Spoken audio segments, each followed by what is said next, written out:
ဒါမို့ဘဝထဲရောက်စေတာလဲဆိုပြီးမှကျွန်တော်ဖះကိုပြဿနာရှာခဲ့ဘူးတယ်ဒါပေမဲ့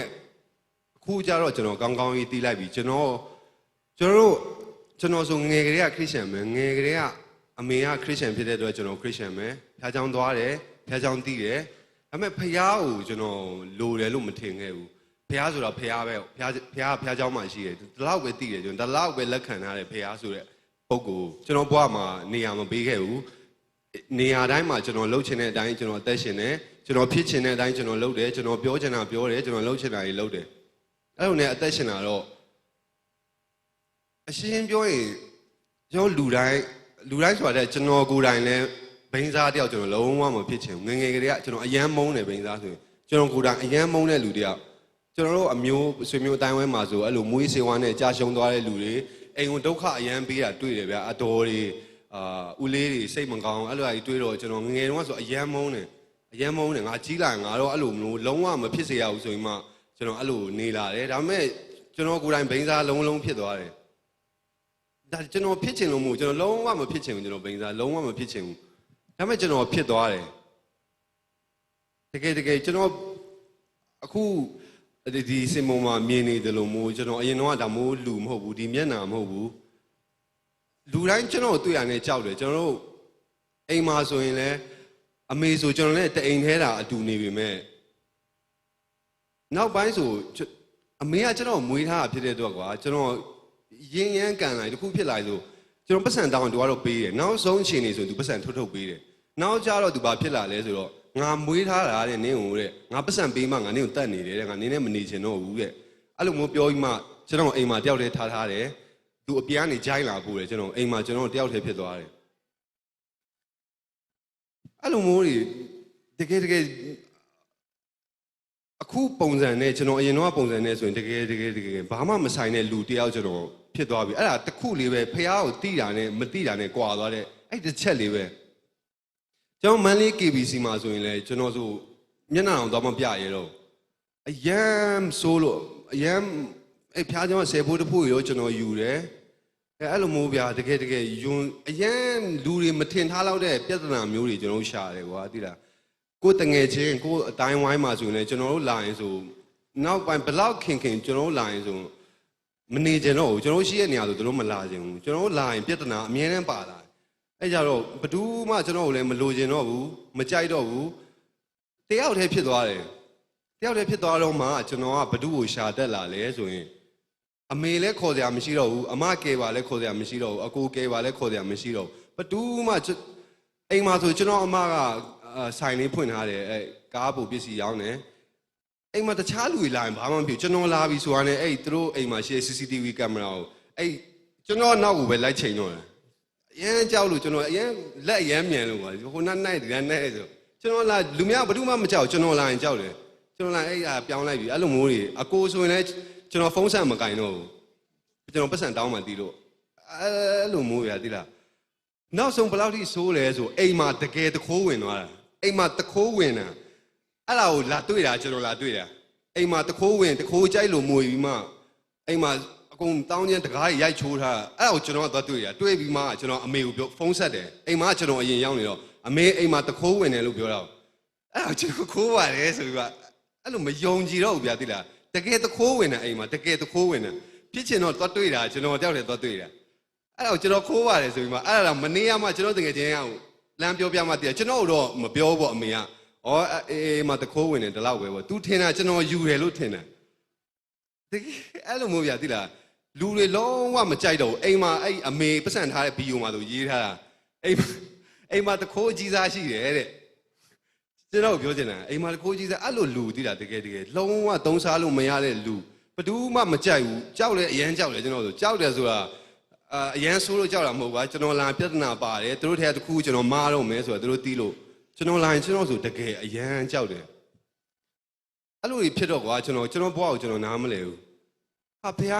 နင်ဖန်ဆင်းတာပဲငါ့ကိုဘာလို့ဓာမိုးကြီးလာလောက်ခိုင်းလဲကွာသိလားဘာလို့ငါ့ကိုဒီလောက်ဒုက္ခဆင်းရဲတွေပေးပြီးမှနောက်ဆုံးငရဲသွားတော့မှလေသိရမယ်လူကငရဲသွားတော့ကြောက်တယ်ကွာသိရမယ်ငါ့ကိုဘာလို့ဖန်ဆင်းထားမှငါငရဲတဲ့သွားတော့မယ်အခုသေတော့မယ်ငါပေးမှဘယ်သူမှမရှိတော့ဘူးနင်ဘာလို့ငါ့ကိုဒီလောက်ထိနှိပ်စက်တာလဲဆိုပြီးမှ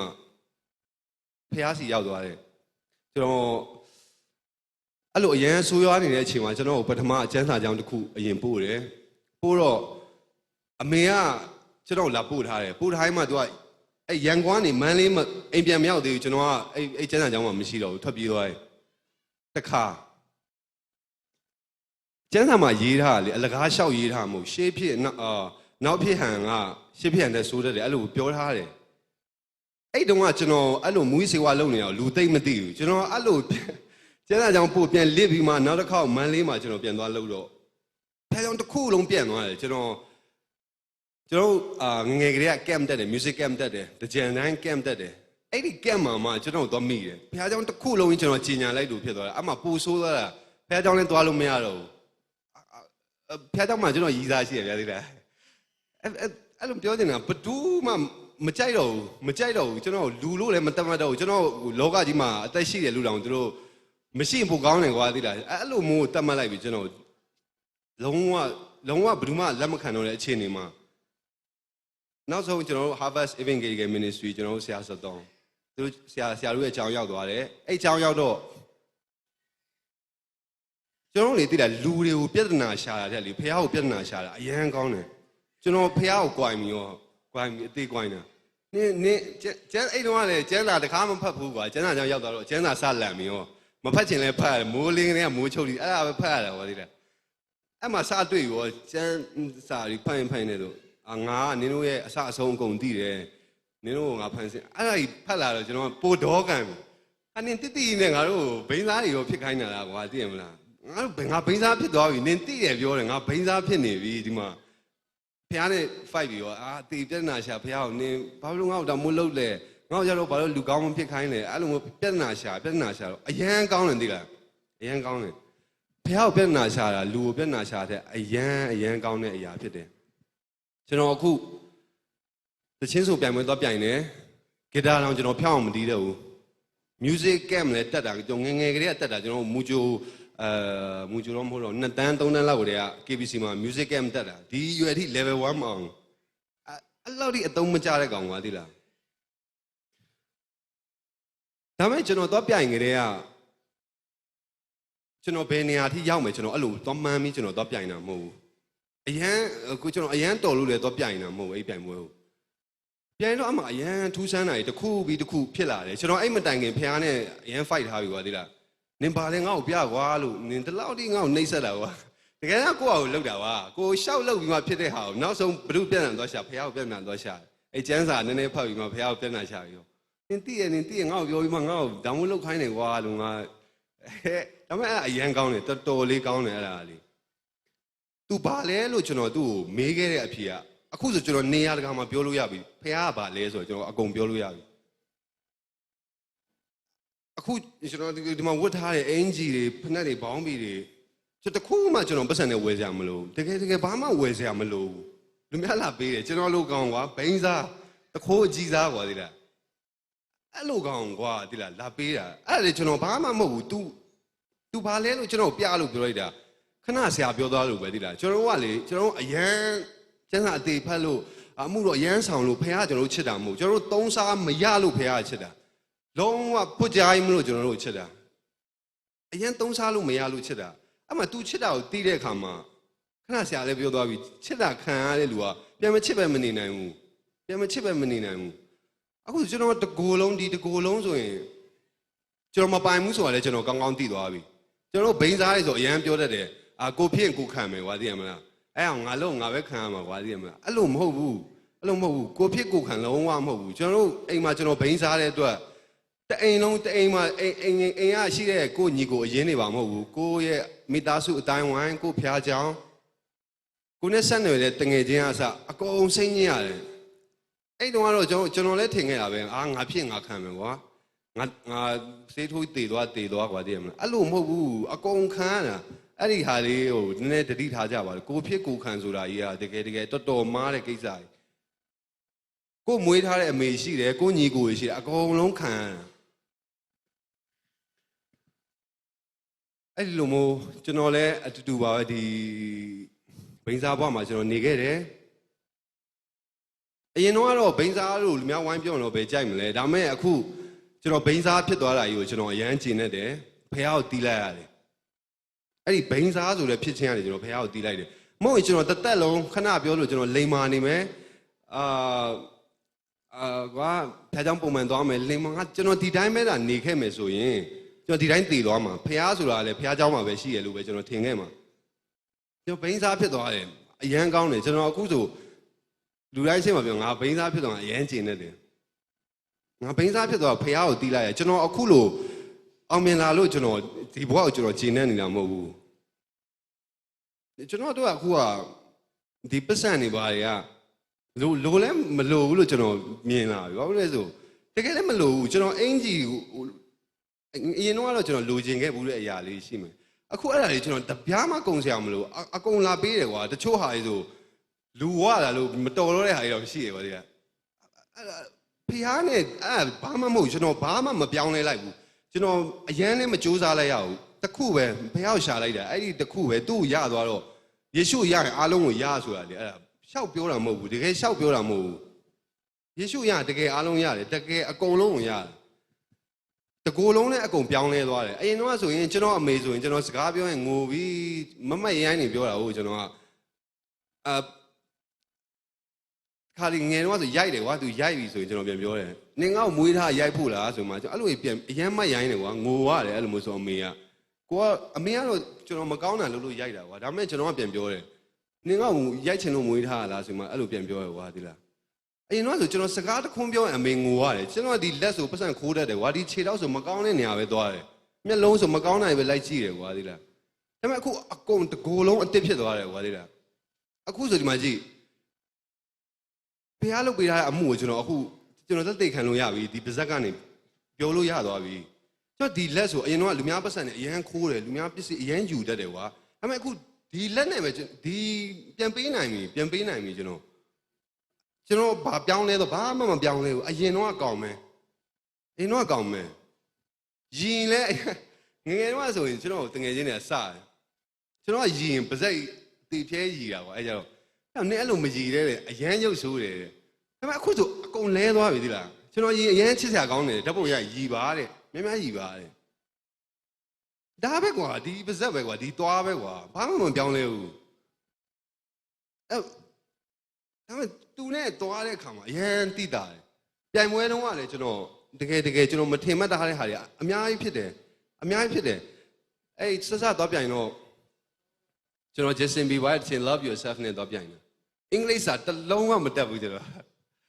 အင်္ဂလိပ်စာတစ်လုံးမှမတတ်ဘူးအင်္ဂလိပ်အဲ့တချင်းနဲ့အလွတ်ကျက်ပြီးတော့ပြိုင်တယ်ဂီတာလည်းကျွန်တော်ဆရာတို့အကြောင်းမှာ2လလောက်ကျင့်လိုက်ရတယ်အဲ့ခြေလေးတီးချင်လို့လုံးဝမတီးတတ်ဘူးပါလေဟိုရတော့သူတို့ကပြောတယ်အဲ့ဥဂရိဟန်ပြောတာကျွန်တော်ဖောင်မှာဖြည့်ထားတာကျွန်တော်အခုတည်းက first year မအောင်သေးဘူးအသက်က30နာတော့ကတ်တော့မယ် first year မအောင်အဲ့ဒါကိုဖြည့်ထားတာကျွန်တော်က psycho first year ဖြည့်ထားတာအဲ့တော့ကိုဂရိဟန်ဘယ်လိုသွားမြင်လဲမသိဘူးနင်းအားတဲ့ image ဆိုတော့တဲ့အင်္ဂလိပ်အရန်တော်မှာဗောတဲ့တလုံးမှမသိဘူးကျွန်တော်အင်္ဂလိပ်စာတကယ်တလုံးမှမသိဘူးအဲ့လိုကလူရဲ့အမြင်မှာအကုန်ပြောင်းကိုဂီတာဆိုလဲအဲ့မှာပြိုင်ပွဲတော့တီးတာတော့ကျွန်တော်တောက်လျှောက်မားတာအပေါ်မှာကျွန်တော်ဒူးတွေအောင်တုံနေပြီမားလို့အဲ့တော့လည်းလောက်ရပြီဂီတာတီးတာအရမ်းမိုက်တယ်တဲ့အော်အေးတကယ်ဘာမှမတီးတတ်ဘူးတကယ်အခုတည်းလည်းမတီးတတ်ဘူးကျွန်တော်တချင်းနဲ့ဒိုရီမီဖာဆိုတာလည်းဖြောင်းအောင်တီးတဲ့ကောင်မဟုတ်ဘူးဒါပေမဲ့သူနဲ့ရှိလိုက်တဲ့အခါမှာတကယ်ပြောင်းလဲမှုတွေအများကြီးဖြစ်တယ်ပြောင်းအဲ့လိုဖြစ်လာလေတွေကျွန်တော်ကဖျားဆိုတော့ပိုတီးချင်တာ तू ဘာလဲပိုတီးချင်တာကွာအဲ့ဒါအရန်ကောင်းတယ်တော်တော်လေးကောင်းတယ်တကယ်လို့လားကျွန်တော်စောတီးခဲ့မယ်ဆိုရင်ဘယ်လောက်တောင်ကောင်းမလဲကွာသိလားဒါကြောင့်ကျွန်တော်ဒီမှာရှိတဲ့ကျွန်တော်အတော်တွေရှိမယ်ကျွန်တော်ထက်အကူတွေရှိမယ်အမတွေရှိမယ်ဦးလေးတွေရှိမယ်အားလုံးကိုတစ်ခုပဲပြောချင်တာလေခဏဆရာလည်းပြောသွားပြီကျွန်တော်အရန်ကြီးဖြစ်နေလို့မဟုတ်ဘူးသိလားဖခင်ကကျွန်တော်အရန်ချစ်လို့ဟုတ်တယ်အရန်ချစ်လို့ကျွန်တော်တို့ပြောင်းလဲလာတာဘာမှလည်းကျွန်တော်တို့ဒီလောက်ပေါ့ပါတဲ့အလုပ်ကွာသိလားဖခင်နဲ့သွားတဲ့အလုပ်အရန်ပေါ့ပါတဲ့အလုပ်ကွာပြဿနာမတွေးတတ်ဘူးလားဆိုတော့တွေးတတ်တာပေါ့ကျွန်တော်ဆိုအရင်တော့ဘိန်းစားဖြစ်သွားတယ်မှတရားမဆွဲခံရဘူးအခုတချင်းဆိုမှတရားတွေပဲဆွဲခံရတယ်လူကောင်းဖြစ်ပြီဆိုမှတရားဆွဲခံရတယ် ဒါမဲ့ပြဿနာမဖြစ်ဘူးလားဆိုကျွန်တော်ပြောပြတာဖခင်နဲ့သွားလို့ပြဿနာတွေမတွေ့ဘူးလားဆိုတွေ့တယ်ဒါမဲ့ကျွန်တော်မှအဲ့လိုကြောက်စိုးရိမ်တဲ့စိတ်တွေမရှိဘူးကျွန်တော်အခုခွေလုတ်ပေးနေတဲ့ကုမ္ပဏီရှိတယ်သူတို့ဆိုကျွန်တော်အမြဲတမ်းပြောတယ်မင်းခွေလုတ်မှလားငါတို့ခွေလုတ်မှလားတဲ့မင်းကအေးဆေးပဲတဲ့သူများငါတို့ကညမအိမ်နေမလားလုံးနင်းကဘေးမှာဟာနဲ့နင်းတောက်လျှောက်ကြီးပါလာတယ်တဲ့မင်းခွေလားငါတို့ခွေလားတဲ့အဲ့လိုမျိုးမေးတယ်ကွာကျွန်တော်ဘာတိသွားလဲဆိုရင်ငါတို့လှုပ်လို့ဘာမှမဖြစ်လာဘူးဆိုတာကျွန်တော်တိသွားတယ်တခုဆိုရင်ကျွန်တော်ဘုရားဝယ်ပြောပြတယ်ကျွန်တော်လမ်းလျှောက်ဥမာအခုဒီနေရာမှာပြောရမယ်ကျွန်တော်ဒီစင်မော်တက်လာပြီးမှအခုပြောရတော့မယ်အရင်တော့ဆိုရင်တော့စဉ်းစားပါဗောစင်မော်တက်ငါပါပြောရမယ်ပါပြောဒါပေမဲ့အခုကျအဲ့လိုတွေကျွန်တော်မစဉ်းစားတော့ဘူးသူပြောခိုင်းတဲ့ဟာပဲကျွန်တော်ပြောချင်တယ်ဒါမှတက်လာလိုက်တာပဲကျွန်တော်လည်းတအားထူးကျွန်တော်ဘာမှကျွန်တော်စိတ်မပူတတ်တော့သေးလားအဖေပေါ့သွားတော့မဟုတ်ဘူးကွာသိရမလားဒါပေမဲ့သူနဲ့တွားတက်လာတဲ့ကောင်းကျိုးကိုပြောပြတာအရန်အဆင်ပြေတယ်အရန်ချောမွေ့တယ်အကုန်အရန်အဆင်ပြေတယ်ကွာသိလားဖေကကျွန်တော်အခုအရန်ကောင်းနေပြီလားဆိုမကောင်းပါဘူးကျွန်တော်လူကောင်းမဟုတ်ပါဘူးကျွန်တော်အမြဲတမ်းတွင်တင်နေတယ်ဒီမနေ့ညပဲဖြစ်သွားတဲ့ကိစ္စလေးကျွန်တော်ပြောပြမယ်ကျွန်တော်တို့ပတ်ဝန်းကျင်မှာရှိတဲ့အရာတွေဖျားပေးထားတဲ့တန်မိုးကြီးတဲ့အရာတွေအများကြီးရှိတယ်အဲ့ဒါကိုကျွန်တော်တို့တန်မိုးမထားတတ်ဘူးအဲ့ဒါကိုမင်းညကဘာဖြစ်လဲဆိုတော့ကျွန်တော်တို့အိတ်တယ်အဲ့တော့အိမ်မက်တယ်အိမ်မက်ထဲမှာကျွန်တော်မေတည်သွားတယ်ကျွန်တော်ထလာတော့မျက်ရည်မျက်ခွက်ရည်နဲ့ထလာတာအဲ့မှကျွန်တော်ဘာတီးလိုက်လဲဆိုအမေဆိုတော့ကျွန်တော်မရှိတော့မှတန်ဖိုးသွားထားတတ်တယ်အမေတည်သွားတယ်လို့မလို့ကျွန်တော်ဒီမနေ့ထလာတော့ကျွန်တော်အရန်လန့်သွားတာမျက်ရည်နဲ့ကျွန်တော်ထလာတာအဲ့မှကျွန်တော်တီးသွားတယ်အမေဆိုတာငါတို့ပါလေဖျားပေးထားတဲ့လက်ဆောင်အကြီးပဲအဲ့မှကျွန်တော်ဒီမနေ့ကျွန်တော်ဖျားကိုယေရှုတင်ကြောင်းပြောတယ်ယေရှုအရန်တင်တယ်ကျွန်တော်အမေပေးထားတဲ့အတွက်ဖျားပေးထားတဲ့တမိုးကြီးတဲ့အရာတွေကျွန်တော်ဒီမှာအများကြီးရှိတယ်နော်အများကြီးရှိတယ်ကျွန်တော်အများကြီးစဉ်းစားကြရမလို့သိလားဖျားကိုလေငါတို့ဖျားကိုဘယ်လိုလုပ်ရမလဲဖျားကိုဘယ်လိုကိုအဲ့လိုမဟုတ်ဘူးဖျားဆိုတာဘာလဲဆိုတာကိုမေးလိုက် तू ဘာလဲဆိုတာကို तू ကောင်းကောင်းပြတယ်ဒီလားအဲ့ပြိုင်ပွဲပြီးသွားတော့နောက်ဆုံးအဆင့် level မှာကျွန်တော်ကပြောစရာဘာမှမရှိဘူးကွာသူတို့ပွဲပြီးပြီဆိုတော့နင်ဒီရောက်သွားတယ်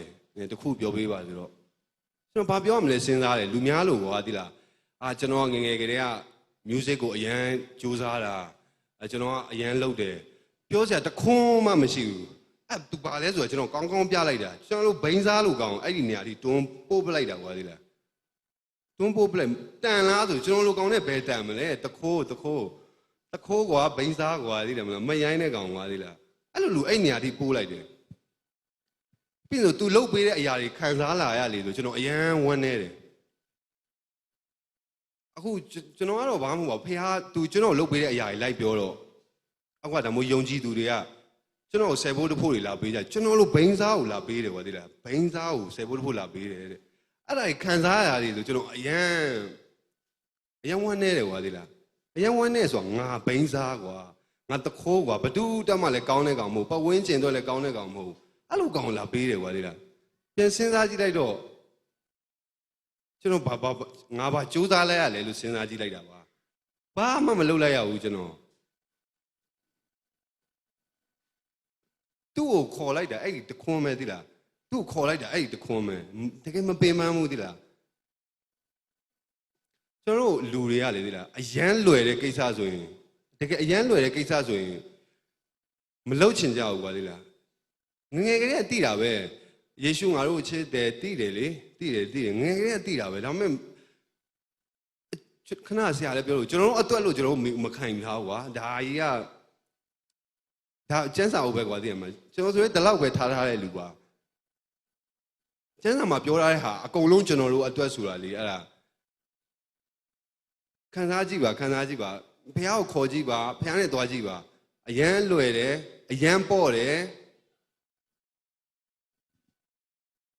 ပြီးရင်ကျန်းစာမှာပြောထားတဲ့ဝန်လေး၍ပြင်ပန်းသောသူပေါင်းတို့ငါထံသို့လာကြလောဆိုတာအဲ့မှာကျွန်တော်တို့တစ်ခါလေဘယ်လိုဖြစ်တတ်လဲဆိုရင်ကျွန်တော်ဆိုဘိန်းစားဆိုတဲ့ဝန်တစ်ခုလောက်ပဲကျွန်တော်ဝန်လို့မြင်တာ哦ကျွန်တော်တို့ကျမ်းစာကြောင့်တက်တော့ဆရာဥမာပေးထားတဲ့ဟာတစ်ခုရှိတယ်အရန်ကောင်းတယ်အိမ်တစ်လုံးရှိတယ်တဲ့အမှကျွန်တော်နေနေတယ်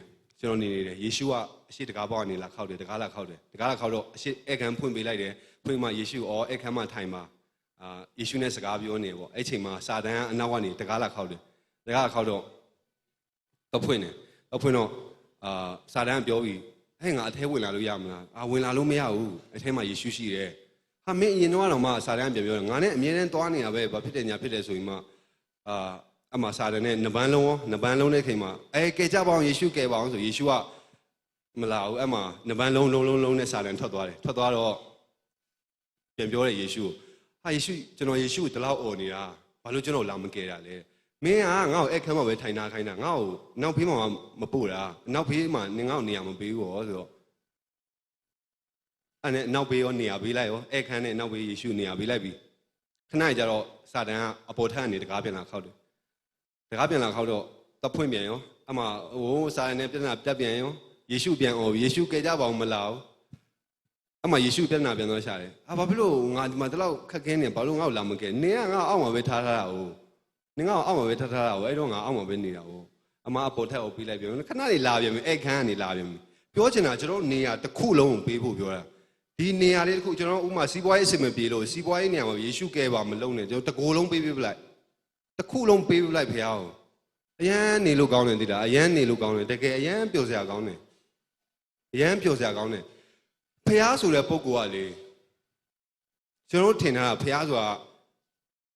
ဖះကိုကျွန်တော်ဘယင်လိုမြင်ကြတယ်ဗျာကြောက်တယ်ဘယင်ဆိုကြောက်ရတယ်ကွာဒီလားစကားမားလို့မရဘူးမဟုတ်ဘူးကျမ်းစာမှာကျွန်တော်ဖះကိုအဖေလို့ခေါ်တယ်ကွာဒီလားအဖေလို့ခေါ်တယ်အဖေနဲ့သားသမီးရဲ့ဆက်ဆံရေးကဘာစီးရရှိမလဲဘာစီးရရှိမလဲစဉ်းစားကြည့်လိုက်အဖေနဲ့သားနဲ့စကားပြောဖို့ဘာမှမလိုဘူးအခုဆိုကျွန်တော်လမ်းလျှောက်လဲစကားပြောတယ်ဖះနဲ့အင်တာတက်လည်းပြောတယ်ထမင်းစားလည်းပြောတယ်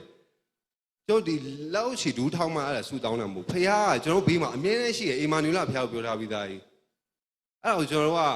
ကညမိုးချုံမှဆူတောင်းအဲ့လိုမဟုတ်တနေ့ကုန်ပြောလို့ရတယ်ဖះကကျွန်တော်တငယ်ချင်းလည်းဟုတ်တယ်ကျွန်တော်ရီစားလည်းဟုတ်တယ်ကျွန်တော်အဖေမေလည်းဟုတ်တယ်ကျွန်တော်တထေးလည်းဟုတ်တယ်အကုန်ကဖះအကုန်လုံးပဲကျွန်တော်တို့အရာခတ်သိမ်းမယ်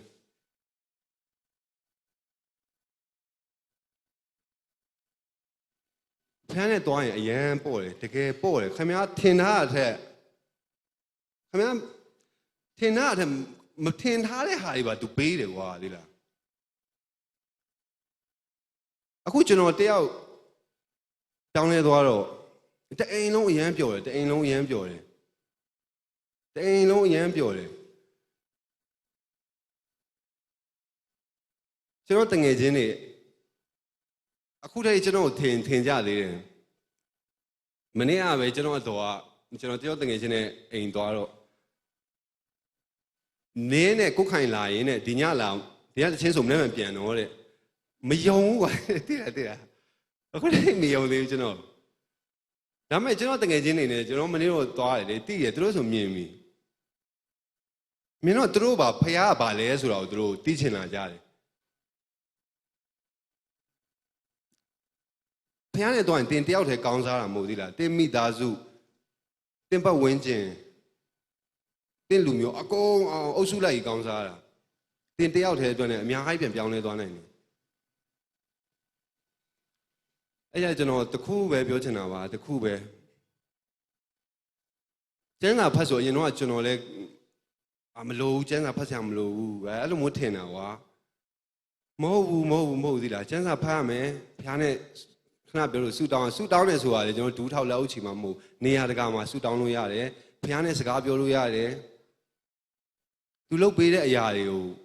မြင်လာခံစားလာရလိမ့်မယ်လို့ကျွန်တော်ဒီတခုလေးပဲခွန်အားပေးခြင်းနဲ့ကျွန်တော်လိုမျိုးမူရေးစေဝါဘဝမှာကြာရှုံးနေတဲ့ညီကိုတွေရှိကောင်းရှိမယ်ဒီဟာတွေကလေကျွန်တော်တို့ဖះကိုတီးဖို့လမ်းဖြစ်တယ်ဆိုတဲ့အဲ့ဒီစိတ်လေးကိုထည့်ထားပေးပါလို့ဖះကိုခေါ်ကြည့်ပါမပင်ပန်းဘူးသိလားမပင်ပန်းဒါမဲ့တခုတော့ရှိရယ်ဖះကလေကျွန်တော်သူ့မရှာရင်သူ့ရှာအောင်လုပ်တတ်တယ်နော်သူ့ရှာအောင်လုပ်တဲ့အချိန်မှာကျွန်တော်ခဏဒီမနက်ကဆရာလာကြပြောသွားလို့အပွားနေတဲတွေနဲ့ခဲတွေနဲ့ပြစ်တယ်ကွာ နာလိုက်မယ်ဒီလားအဲ့ချိန်ကျတော့နာလိုက်မယ်စောစောတိတာကျွန်တော်တို့ပိုကောင်းနိုင်မယ်ဒီလားကိုယ်တို့ဆုံးရှုံးတာတွေရှိမယ်ကျွန်တော်ငယ်ကလေးကတီးခဲ့မယ်ဆိုရင်ပိုမကောင်းဘူးလားသိရမလားငယ်ကလေးကဖះကိုအရင်ကြီးကျွမ်းဝင်ခဲ့မယ်ဆိုရင်ပိုမကောင်းဘူးလား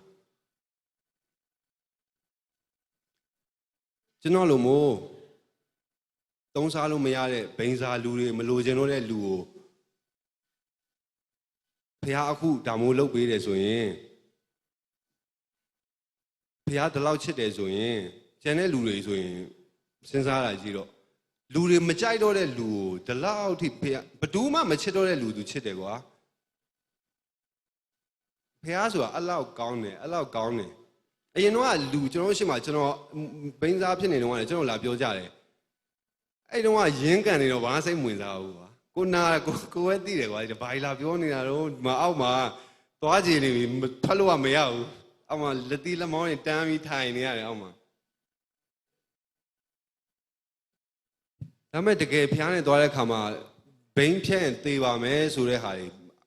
ဘလို့ပျောက်သွားမှန်းတော့မသိလောက်ဘလို့နာမှန်းလည်းမသိဘူးကျွန်တော်ဆရာစတောင်ကျောင်းမှာအမှလာတဲ့လူတိုင်းအောင်ပြောတယ်ရင်းကန်ရေချိုးဖျားရှိကိုဘာစေးမှမတိုက်ဘူးဘာစေးမှမတိုက်ဘူးဖြန့်ရင်သေးပါမယ်ဆိုတာမပြတ်သွားဘလို့ဘယ်နှနာမှန်းတော့မသိလောက်ဘူးပြတ်သွားတာပဲဘာနာလဲဆိုအိမ်မှာလာနည်းနည်းလေးအဲ့ကိုတောက်မဲ့အချိန်နည်းနည်းကြော်ရင်သေဘလို့တွေဖြစ်တယ်တကယ်မရှိရတဲ့နေရာရောက်တော့ဘာဖြစ်ဘာမှမဖြစ်ဘူးဘာမှမဖြစ်ဘူးအဲ့တော့ကျွန်တော်စောစောဖះကိုခေါ်ကြပါဖះဘယ်လောက်ကောင်းလဲဆိုတာကိုကျွန်တော်အခုကျွန်တော်ဒီဘွားနေပြောနေရတဲ့ကိုယ်တိုင်သိသွားရင်ကိုကောင်းပါတယ်ဖះသိတာထက်ဖះနဲ့အတူသွားလာတဲ့လူတွေဖြစ်ပါစေလို့ကျွန်တော်အနေနဲ့ခွန်အားပေးလိုပါတယ်အခုကျွန်တော်ဝင်လေး၍ပင်ပန်းတော်သူအပေါင်းတို့ငါထံသို့လာကြလောဆိုတော့ဒီကျမ်းပိုက်လေးကိုအခြေပြုပြီးမှကျွန်တော်ဘဝကိုအခြေခံမှရေးထားတဲ့ခြင်းလေးတစ်ပုဒ်နဲ့ခွန်အားပေးလိုပါတယ်အားလုံးခဏပြောလို့ပဲကျွန်တော်ဂီတာလဲဖြောင်းလို့မတီးတတ်ဘူးဒါပေမဲ့ဖျားပေးထားတဲ့ညံလေးနဲ့ကျွန်တော်ဖျားဘယ်လိုလုပ်ပေးလဲဆိုတဲ့အရာလေးကိုကျွန်တော်သခြင်းလေးရည်စက်ထားတယ်ဒီခြင်းလေးနဲ့အားလုံးခွန်အားပေးလိုပါတယ်မူရကဆာစီလေကာကွန်တေမီတဲ့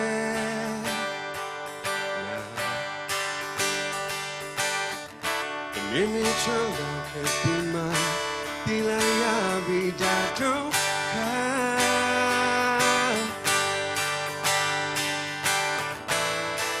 မြင်ကိုယ်တွေလုံးဝေကဝါမမြင်နိုင်မှငါဘဝ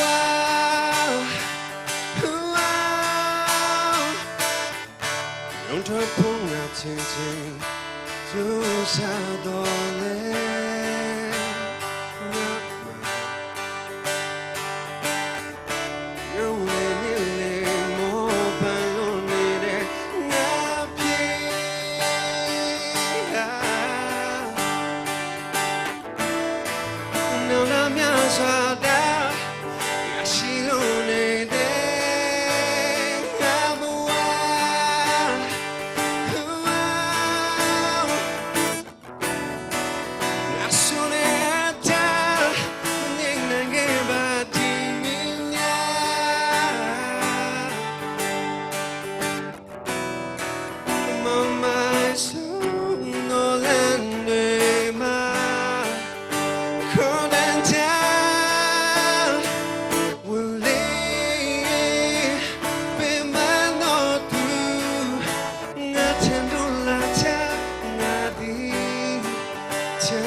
me try to keep in mind the light be that don't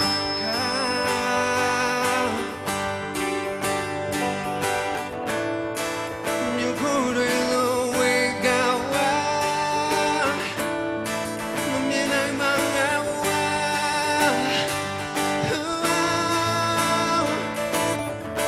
don't talk about changing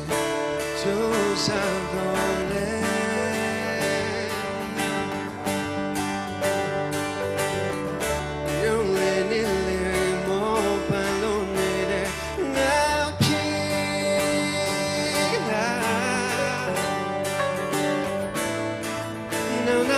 Sada, Yashilone,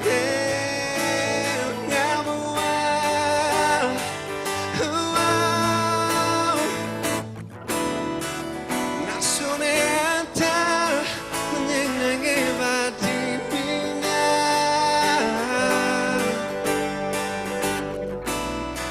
among my soul, no land, cold and down.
နောက်တစ်ပုတ်အနေနဲ့ကတော့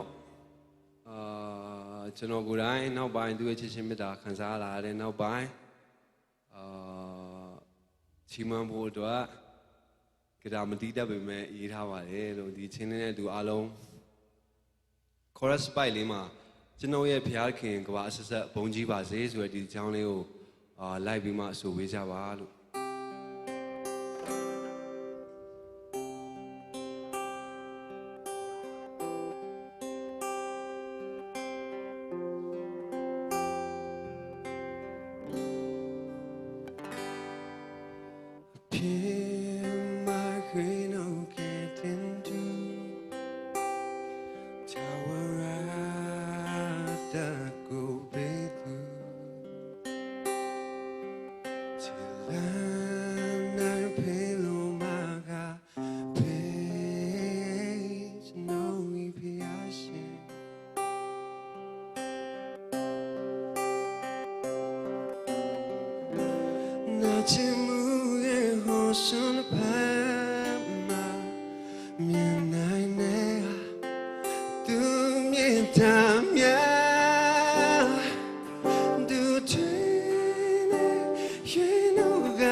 အကုန်လုံးဘုရားခင်ကောင်းကြီးပေးပါစေအားလုံးကိုဘုရားခင်အများကြီးချစ်ပါတယ်